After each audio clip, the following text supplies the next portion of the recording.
एक बार क्या होता है कि एक जो शैतान अपने औजार सस्ते में बेचने का निश्चय करता है। उसके औजार काम, क्रोध, लोभ और दूसरों के ऊपर सत्ता, ऐसे कितने ही औजार वो सजाकर रखता है और उनको सस्ते में बेचने का निश्चय करता है। परंतु एक औजार पे वो कुछ भी डिस्काउंट देने के लिए तैयार नहीं होता है और उसका जो रेट है उससे वो महंगा ही उसको बताता है। तो एक व्यक्ति जब उससे उस औजार के बारे में पूछता है कि वह औजार कौन सा है, तो वो कहता है कि यह औजार निराशा है। जब मैं सभी औजारों का उपयोग किसी पर कर लेता हूँ और उनका असर नहीं होता है, तो मैं लास्ट में यह औजार उपयोग करता हूँ। तो इसके उपयोग द्वारा जब दूसरा व्यक्ति निराश होता है, जब मैं उसका इस अस्त्र के द्वारा उसका दिल तोड़ देता हूँ, तो मैं जो भी चाहे, जो मेरे दिल में होता है, मैं अपना काम निकाल लेता हूँ। ऐसे इस अस्त्र का उपयोग मैंने सभी के ऊपर किया है। दोस्तों, एक बार क्या होता है कि एक व्यक्ति जो है अपने काम में बहुत मशगूल होता है। वो अपने घर पर आता है, थका हुआ होता है और उसको क्रोध भी आ रहा होता है। तो जैसे ही उसका एक छोटा बच्चा उसके पास आता है और वो उससे पूछता है कि पिताजी, आप 1 घंटे में कितने पैसे कमा लेते हैं, तो उसके पिताजी को थोड़ा पहले गुस्सा आता है कि ऐसा अटपटा प्रश्न इसको नहीं पूछना चाहिए। फिर भी जो है वो उसके प्रश्न का उत्तर देता है और कहता है कि अगर तू जानना चाहता है तो मैं 1 घंटे में 100 रुपये कमा लेता हूँ।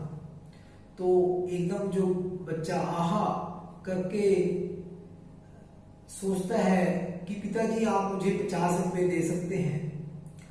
तो उसको बहुत क्रोध आता है कि 50 रुपये के लिए इसने जो 50 का खिलौना लेना है, फिर तोड़ना है, उसके लिए उसने मुझे ऐसे अटपटे प्रश्न नहीं पूछने चाहिए थे। तो उसका पिता जो है उसके ऊपर बहुत नाराज होता है, क्रोधित होता है, उसको डांटता है और वो उसको कहता है कि तू अपने कमरे में चला जा। तो जो बच्चा है अपने कमरे में जाकर लेट जाता है। तभी 1 घंटे के बाद जैसे ही उसका क्रोध शांत होता है, तो उसको लगता है कि मैंने अपने लड़के को ज्यादा डांट दिया है, शायद उसको 50 रुपये की जरूरत होगी, पहले कभी भी उसने ऐसे पैसे नहीं मांगे हैं। तभी वो उसके कमरे में जाता है और उससे पूछता है कि बेटा, सोगे क्या? तो वो कहता है पिताजी नहीं, मैं जाग रहा हूँ। तभी जो है वो कहता है कि मैंने तुझे गुस्से में ज्यादा डांट दिया, मैंने सारा का सारा जो गुस्सा जो है तेरे ऊपर निकाल दिया। तभी जो है उसको 50 रुपये देता है। तो लड़का जो है 50 रुपये लेकर, तो उसके जो तकिए के नीचे कुछ पैसे रखे होते हैं, वह उसको गिनने लगता है। तब उसके पिताजी को और भी क्रोध आता है, कहता है कि अगर तेरे पास पैसे थे फिर तूने मेरे से क्यों मांगे? तो वो कहता है कि पिताजी, मेरे पास पैसे कम थे।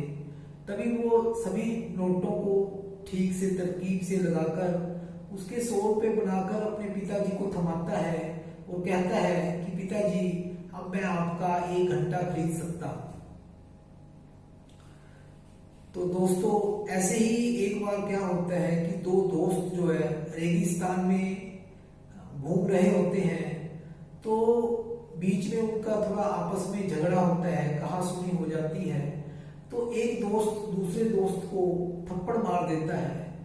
तो वो जिसको थप्पड़ लगा होता है, पहले तो उसको बहुत बुरा लगता है, किंतु वो शांत रह जाता है और चलते हुए रेत के ऊपर यह लिखता है कि मेरे सबसे अच्छे दोस्त ने मुझे चाटा मारा, थप्पड़ मारा। तभी दोनों जो है आगे जाते हैं तो उनको एक तालाब दिखाई देता है, तो वो उस तालाब में स्नान करने का सोचते हैं। तो जैसे ही जिसको थप्पड़ लगा था वो दोस्त जो है उसका पैर फिसल जाता है और तालाब में वो डूबने लगता है। तभी जो है दूसरा दोस्त जो है उसको बचा लेता है। तब जब वो बाहर आते हैं तब वो दोस्त जो है वो पत्थर के ऊपर लिखता है कि आज मेरे सबसे अच्छे दोस्त ने मेरी जान बचाई। तभी जो दूसरा दोस्त होता है वो उससे पूछता है कि पहले तुमने जो है रेत के ऊपर लिखा था, जब मैंने तेरा दिल दुखाया था, तेरे दिल को चोट पहुंचाई थी कि मुझे जो है मेरे सबसे अच्छे दोस्त ने थप्पड़ मारा, आज जो है तूने पत्थर पर लिखा है। तो वो कहता है कि मैंने रेत पर इसलिए लिखा था कि क्षमा का थोड़ा सा झोंका भी उस रेत को मिटा देगा, पर पत्थर पर इसलिए लिखा है कि ये कभी भी मिट ना पाए और इससे दूसरों को प्रेरणा मिले। दोस्तों, अगर किसी को भी अगर कोई किसी के ऊपर एहसान करता है, कोई किसी के काम आता है, तो उसको उसका पत्थर के ऊपर लिख कर रखना चाहिए।